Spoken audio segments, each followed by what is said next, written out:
Olá pessoal, tudo bem? Aqui é o Jamerson da Facility Air.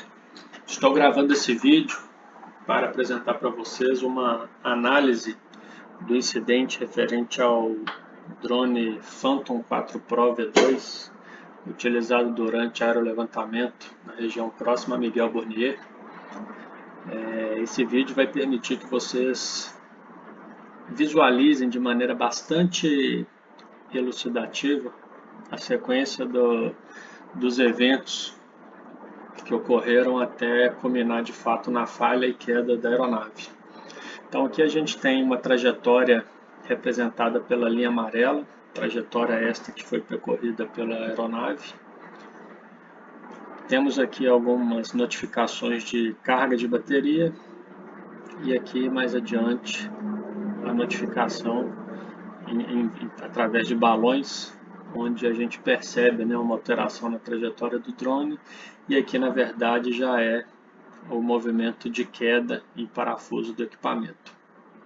Então aqui a gente tem a trajetória plotada no mapa, e aqui abaixo a gente tem uma tabela onde, através de uma linha do tempo, são indicados e apresentados diversos parâmetros: quantidade de satélites, altitude barométrica, altitude obtida através do sonar, velocidade de deslocamento, distância ao ponto de partida, carga de bateria, tensão, tensão de cada uma das 4 células da bateria, o desvio de tensão entre as 4, porcentagem de sinal entre o drone e o controle remoto, e aqui uma coluna com as notificações.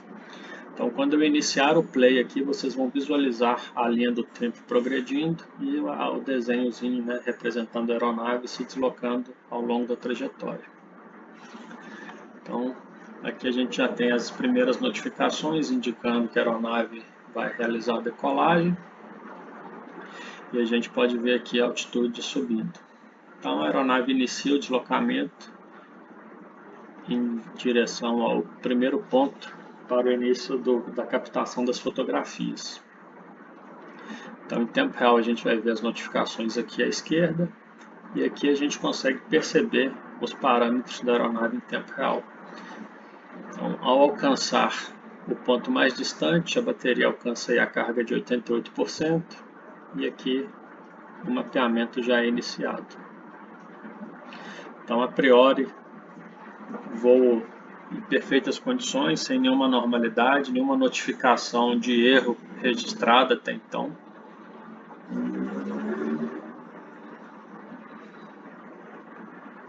A aeronave segue o mapeamento normalmente.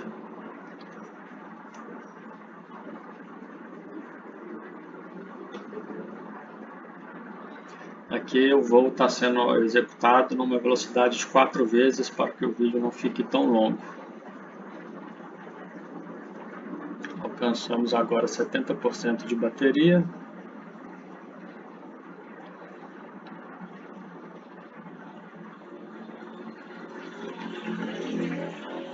E logo após iniciar a trajetória na última linha de voo, a gente vai perceber que o drone alcança aí 60% de carga, conforme aqui na notificação.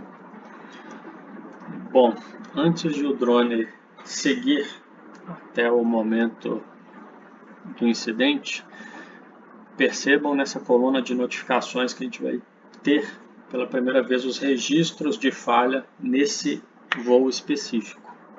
Então vou dar um play aqui novamente. O primeiro ponto de falha aqui representado no balão é o item E, onde a gente, F na verdade, onde a gente consegue visualizar aqui a primeira mensagem de erro aos 8 minutos e 31 segundos de voo. Vou dar um play aqui novamente. Então, aqui a gente já consegue perceber a primeira ocorrência das mensagens de erro do ESC, componente esse responsável pelo fornecimento de tensão e corrente apropriados para o correto funcionamento dos motores.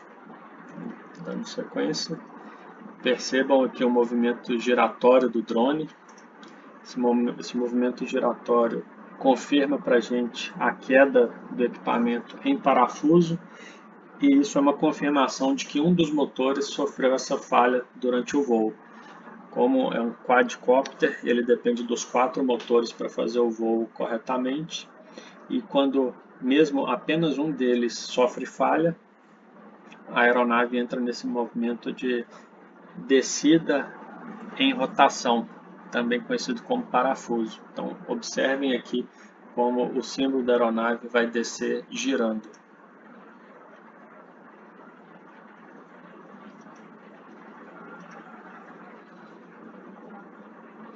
E aí aqui a gente já começa a perceber a quantidade de satélites reduzindo, a qualidade de sinal entre o controle e o drone reduzindo até chegar a zero, já é o momento que provavelmente a aeronave encontrou e colidiu no solo e perde então a comunicação com o controle remoto. Então aqui de maneira bastante visual a gente conseguiu visualizar, né, a progressão dos eventos ao longo do voo. Bom, conforme eu mencionei no nosso relatório escrito, esse tipo de falha, not enough force in ESC errors, esse é um tipo de falha intermitente. Então, ele pode ocorrer em alguns voos, pode não ocorrer em outros, e isso de fato dificulta um pouco o diagnóstico preventivo, né? De modo que seja possível intervir na aeronave antes de acontecer uma falha catastrófica, a queda do equipamento em si. Então aqui é o voo que ocorreu no dia 19, às 3h44 da tarde. O voo este que foi detalhadamente analisado no relatório escrito, mas como eu disse, essa é uma falha que pode ocorrer e ainda assim a aeronave continuar sobrevoando sem resultar, sem culminar em quedas. Dito isso, a gente extrapolou a nossa análise e buscamos alguns registros de voos anteriores ao que ocorreu o evento da falha de queda, e a gente conseguiu comprovar que de fato esse mesmo erro já vinha ocorrendo com alguma antecipação a este voo. Então quando a gente abre aqui, por exemplo, o voo registrado no mesmo dia às 11h40 da manhã, foi um voo esse já realizado na região de Várzea do Lopes. É um voo que ocorreu e pousou tranquilamente, sem qualquer incidente, mas a gente consegue visualizar aqui no registro de notificações que a falha do ESC também foi registrada e identificada aqui durante o voo. Nesse mesmo dia, no voo das 10h18 da manhã, também foi possível identificar a presença desse mesmo erro, como vocês podem visualizar aqui, e também no voo das 9h da manhã, muito provavelmente o primeiro voo do dia.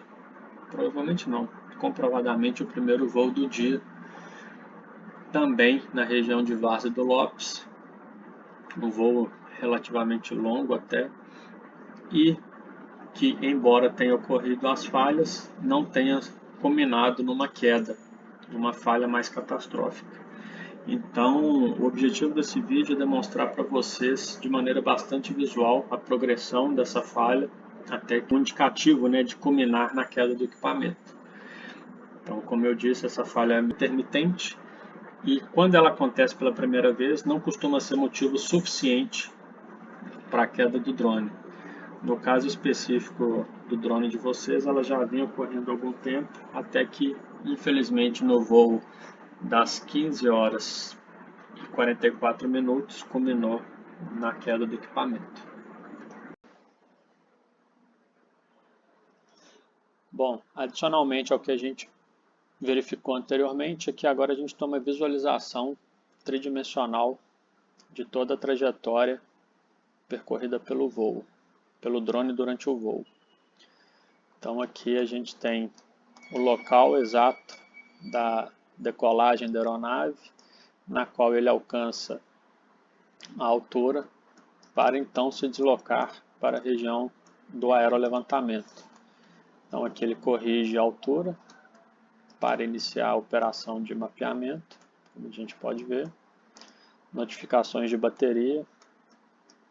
Então, no ponto mais distante em relação ao ponto de decolagem, o drone estava com 88% e deu sequência aí à operação de mapeamento, até que culminou então na queda. Essas linhas de voo foram plotadas a partir da coleta dos dados do registro de voo.